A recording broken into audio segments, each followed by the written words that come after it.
was a very, very good pay-per-view, Anthony. Hell in the Cell. Yes, which emanated live from the All-State Arena in Chicago. Yes, yeah. And kicked off with big-time Becky Lynch facing the Empress of Tomorrow, Asuka, facing the current Raw Women's Champion, the EST of the WWE, Bianca Belair, in a triple threat match for the Raw Women's title. Yeah, no DQ, no count-out, pinfall or submission. Now, Mick's not a big fan of three-way matches. But I didn't mind this one. I got to tell you, I same as you. I don't know who's doing Becky's makeup. She looks like an absolute witch. I think it's absolutely shocking. Not that I can talk about looks, but she's going for that hard heel look. I don't know. That hard face. Your makeup makes her face look really, really hard. That's the look she's going for. Look, like I said, I've always questioned the whole Becky Lynch thing. I sort of, Yeah. But I think in this match, she done a great job. She was the foil between. She was the thorn between the roses in this match. Yeah. She really was. She stood out as the heel between the match. Yes. The other ones were both faces. So, bully for her. I reckon she done a great job. I thought it was I liked, and I know it might sound a bit silly, but again, brilliant opening match. The pace of the match was okay though. It was. They didn't go too crazy, like in the start and take everything away and there'd be nothing else on the night. It was actually quite a good pace. I thought that all three of them got their signature moves in. All three had a chance of winning it multiple times with false finishes. You saw Asuka, like, just little things, like when she put the double ankle lock on both the other two, and Lynch with her manhandle slam. And, I just thought it was a really, really well-constructed match. It was all around. And the finish was clever. It leaves an opening still for Lynch. Yeah, but it's Lynch would have won it. For a bit, though. Lynch would have won that match if she didn't get thrown off. Absolutely, because she got thrown off and Thingo got on and was still able to get the three. So it didn't probably do Asuka much favours, though. Yeah, but you're at the moment. I mean, Becky Lynch and Bianca Belair are probably the two hottest women in that division at the moment. So you need to look at working with them. I think Asuka, because it's Bianca as the champion, Asuka is a face. You can make her a heel, but everyone likes her. Yeah. So she's not really the right foil there. Becky Lynch is definitely the right foil. Oh yeah. And it just shows in a little bit that the way they're looking and grooming Bianca Belair, that she's willing to do a cheap shot like that now to get the win. Where 6 months ago she wouldn't have. She lost the belt to shaking hands. So it's showing that she's becoming a little bit more of a veteran and a little bit more the way they're booking her now, how they need to finish the matches. So for me, I think it's all positives. I liked the match. I thought it was good. I'm not a big three-way fan, but I thought it was in the right place at the right time for the opener. It could have been your number 6 match without a doubt. It could have been before the main event without a problem.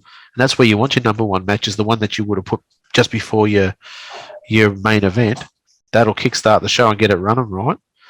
So, no, all round, I thought it was a great match. What about you, Anthony? What do you think?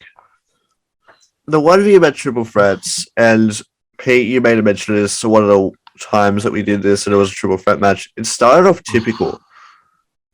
It was always get the third wheel out, 1-on-1. Third wheel comes back in, does whatever they need to do. One of them rolls out, But as I said, I think honestly that this might sound a little thing coming out of me, but I think that Naomi and Sasha might have done us a favor by walking out and give us this match. Yeah. I think there could be some truth in that too. Yeah, I mean, if they walked out, and still to be seen what's going to come of that. But Yeah, it's like anything. It's like in any sport. You know, someone else has to step up. You know, and they had probably, and with Charlotte off being married and all the rest of it and whatnot, like they probably still got three of the best women in that match going. So I mean, you didn't really lose anything. No, you got to have the best. Naomi not there. They'd have the best woman roster in the world. They'd have to, without being smart. You know, I think if you look at it, I mean, if you add Charlotte Flair to the mix of what we're talking about, and you've Rhea Ripley, the rest of them. It just goes on and on. You know, they've got the best women's roster in the world. They do. Yeah. So no, look, I really liked it. I actually scored it fairly high, but I'd be very interested in what you boys scored it. Well, I went 7 out of 10. Okay. And you know me, that's a good score. Yeah, should you? Especially for three-way. I went 6. I went 8. Okay. Well, and that's one of the. I very rarely have given an 8. Actually, I don't think I've ever given an 8. Well, I thoroughly enjoyed the whole structure and the whole thing. Yeah. And just getting back on what Anthony was saying, just quickly before we go to the next match about one going out, two staying in. I think sometimes that's the best way to run a three-way. You have all three of them in the ring, and you have them all choreographing three run spots at the same time. It looks fake. Oh yeah. Where this look like you get rid of one person, you beat them, you get them out, and you try and finish the one person you've got, is more of a realistic looking match. Oh, so for me, I thought it was a great match all round. Yeah. I think though, three-way, if you remember, used to always sort of be the exception. Yeah, it should be the exception. Where now it's a wee bit. It's a bit like the super kick. Everybody bloody does the super kick now.